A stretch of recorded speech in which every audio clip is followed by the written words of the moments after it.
Amahan, sa anak ko, sa Espiritu Santo. Amen. Nagunta ang Diyos. Gipahitabo ang blessing o ribbon cutting ceremony alang sa mga bagong pose sa kuryente nga nataod sa Borok 4, Barangay Kyotoy aron matauran og suga. Tungod sa kahumanan sa maong proyekto, nagpabilin si City Mayor Jose E. Relampagos sumanindot nga mensahe nga mag-allocate og budget nga 22 million alang sa pagtaod og solar panels sa maong lugar sa Barangay Kyotoy ug ubang mga barangay sa syudad sa Panabo ilabi na ang kabukiran nga dapit. Ini kabahin sa programang Citywide Installation of Solar Lights sa pagpanguna sa Banwag Section ubos sa opisina ni Mayor Joe. Ito ang inyong aman sa siyudad, kauban ng ato ang Barangay Captain, ang pagserbisyo sa katawhan sa barangay.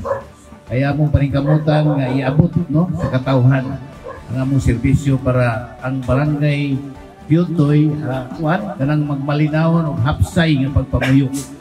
Gani, hapit naman na mo mahuman ang among mga promesa sa pagkongkrito sa iyong tagsatag sa kadalan. No? Hapit na ito mahuman.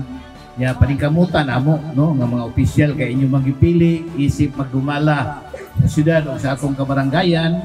Kita tanan magtinabangay para makita na ito ang progress sa atong tagsatag sa kabarangay.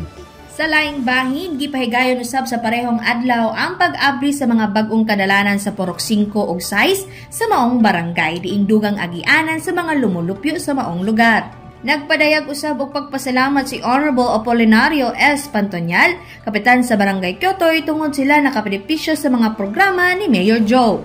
Sa tanang mayong buntag, labi na sa itong mahal na mayor na supportive kayo. Mayor Joe Relampagos, diba sa yung mga konsihal. Kauban sa kamera si Louie Panagsagan, kini si Team Asibedo, kikan sa City Information Office Broadcast Services. Alang sa Frontline News Panabo, importante, informed.